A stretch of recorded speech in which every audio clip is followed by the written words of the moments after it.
Salut à tous, bienvenue chez Oshi-san. Cette semaine, je vais t'apprendre à faire le plat préféré des Japonais. Eh ben ça se connaît, hein, c'est forcément les sushis. Et non, perdu, le plat préféré des Japonais, ce ne sont pas les sushis, mais le kareraisu, le riz au curry si tu veux que je te la fasse à la française. Quand tu parles cuisine japonaise avec les gens, en général, la phrase qui revient tout le temps, c'est « je pourrais jamais y aller car je déteste le poisson cru et au Japon, ils ne mangent que ça ». Comme dirait Norman, faux! Il y a une multitude de plats au Japon, à part les sushis et le poisson cru. Les Japonais eux-mêmes ne passent pas leur vie dans les sushi bars. Mais les gens aiment bien parler sur le Japon sans savoir à peu près ce qui s'y passe. C'est comme tous ceux qui disent Eh mon papa il dit que toutes les geishas c'est des putes de toute façon. ça, c'est totalement faux. Les geishas, ou plutôt maiko et gecko, sont juste là pour divertir. Il n'y a aucune relation tarifée. Après, les histoires liées à la prostitution, c'est tout simplement qu'à la fin de la guerre, quand les Américains sont débarqués, beaucoup de femmes n'avaient plus d'argent et plus de travail. Du coup, elles se sont grimées en geisha, donc elles se sont peintes le visage en blanc, ont porté les habits traditionnels de la geisha et sont allées faire le tapin avec les djai américains. Du coup, beaucoup de gens pensent encore que les geishas sont des prostituées. Déjà, vu le prix pour que la meuf te joue du shamisen, j'imagine même pas si tu devais coucher avec elle. Tu devrais craquer ton PL une bonne trentaine de fois. Une qui m'a beaucoup fait rire et que j'ai entendu dernièrement, c'est une vieille dame qui, sachant qu'on partait sur Hiroshima, m'a dit « Surtout ne touche à rien là-bas, ne mange rien, ne bois pas d'eau, ne parle pas aux gens, tout est contaminé. » Bon, j'y suis allé, franchement je suis pas mort, hein. Et crois-moi que j'y ai mangé et surtout j'y ai très bien mangé. Mais ça, je t'en parlerai dans une prochaine recette sur les Hiroshima-yaki, les okonomiyaki d'Hiroshima, qui sont pour moi les meilleurs du Japon.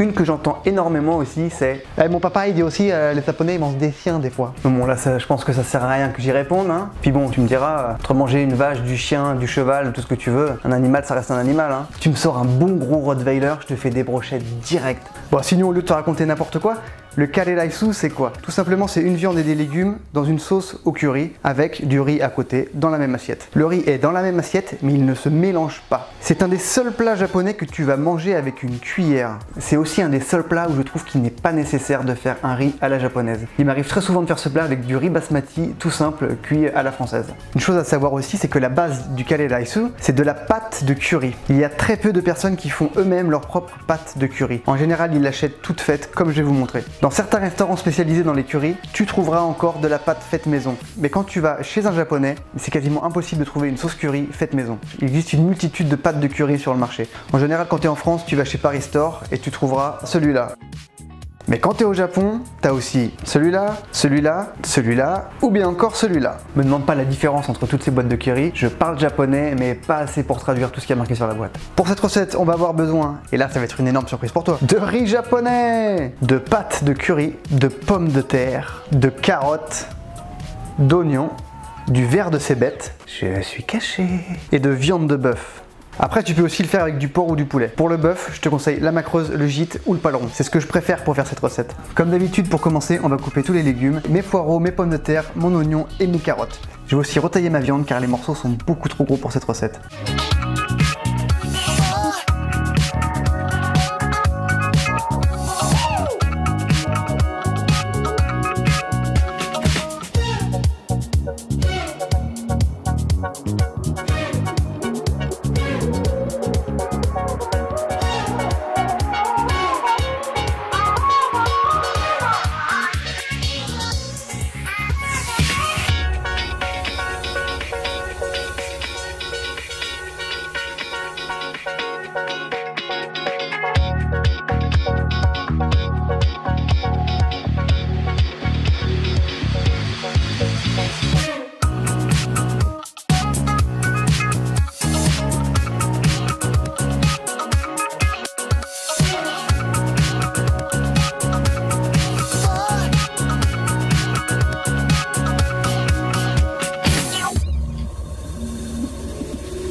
Voilà, maintenant que j'ai tout découpé, que les oignons m'ont bien arraché les yeux, je vais faire revenir ces derniers dans une casserole avec un peu d'huile d'olive. Et ouais, c'est un plat japonais, mais j'habite à Marseille, tu veux que je mette quoi d'autre? Pour donner plus de profondeur à ta sauce, tu peux les laisser cuire pendant 3/4 d'heure à feu doux, histoire qu'ils deviennent bien bruns, que ta sauce en soit bien imprégnée. Aujourd'hui, on va faire du basique, je vais les faire revenir normalement. Une fois que c'est fait, je vais y rajouter ma viande. Une fois que ma viande est cuite, je rajoute mes pommes de terre, mes carottes. Je continue à faire cuire 4-5 minutes et je couvre avec de l'eau. Je porte à ébullition, une fois que l'eau bout, je coupe le feu. Pour être sûr de ma cuisson, je prends une fourchette, je pique dans une pomme de terre et je la goûte. Si elle est dure, c'est que c'est pas cuit, tu peux continuer à faire cuire un peu. Une fois que ma cuisson est bonne, je retire ma casserole du feu et j'y rajoute ma pâte du curry que je casse en morceaux. Je mélange jusqu'à ce que tous les morceaux soient bien fondus, puis je remets ma casserole sur le feu à feu doux et je laisse cuire pendant 5 minutes.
Alors mon riz est prêt, mon kare raisu est prêt aussi. Pour la suite, c'est très simple. Tu prends ton kare raisu, tu le mets dans un bol.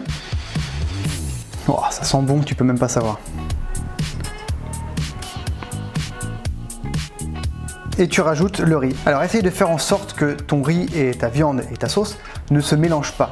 Forcément ils seront dans la même assiette, donc forcément ils vont se toucher, ça va se mélanger sur le fond. Ce que je te conseille pour ça, c'est de faire une sauce assez épaisse. Déjà c'est meilleur en bouche, c'est meilleur pour le goût. Et au moins ton riz restera blanc.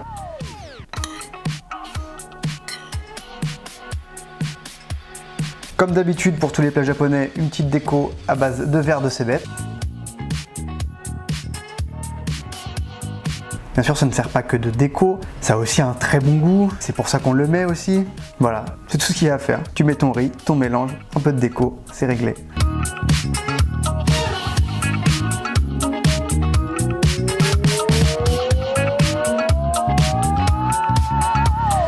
Pour les végétariens, vous pouvez faire exactement la même recette en enlevant tout simplement la viande. Rajoutez quand même des carottes, des oignons et des pommes de terre pour faire quand même une consistance. Vous verrez, ça passera très bien aussi. Car le goût le plus important dans cette recette, c'est le goût du curry. Pour la liste des ingrédients, je te laisse aller voir dans la description juste en dessous de la vidéo. Tout y est marqué. Pour cette recette, il faut compter grosso modo 25 minutes de cuisson. N'oublie pas que tu dois faire cuire du riz. Si tu ne sais pas comment faire cuire du riz japonais, je t'invite à venir voir ma vidéo sur la cuisson du riz à la japonaise. Que bon, je fais pas des vidéos pour rien, il faut quand même que tu viennes les voir. Une chose à savoir aussi, c'est que le kare raisu se rapproche énormément de nos plats français, type le bœuf bourguignon ou une daube provençale. C'est-à-dire que ce plat en général est meilleur quand tu le manges le lendemain. En gros, je t'explique, tu le fais cuire aujourd'hui, tu le manges tranquillement, comme moi, tu te fais un petit bol, tu le réserves au frigo, demain tu le mets en réchauffe, tu fais mijoter une petite heure à feu doux et tu verras que le goût ne sera pas du tout le même, il sera bien meilleur que celui que tu as mangé la veille. Bon, c'est pas pour autant que je vais pas me régaler à manger celui-là aujourd'hui, hein. Comme d'habitude, tu peux me suivre sur les réseaux sociaux Facebook, Twitter et Instagram. N'hésite pas à t'abonner à ma page Facebook, à lâcher un pouce bleu, à mettre des commentaires et à partager avec le plus grand nombre. Si jamais tu as des questions, n'hésite pas à me les poser, ça me fera plaisir d'y répondre. Voilà, maintenant cette recette est terminée, j'espère qu'elle t'aura plu. Pour finir ce délicieux repas, je me suis fait un petit plaisir.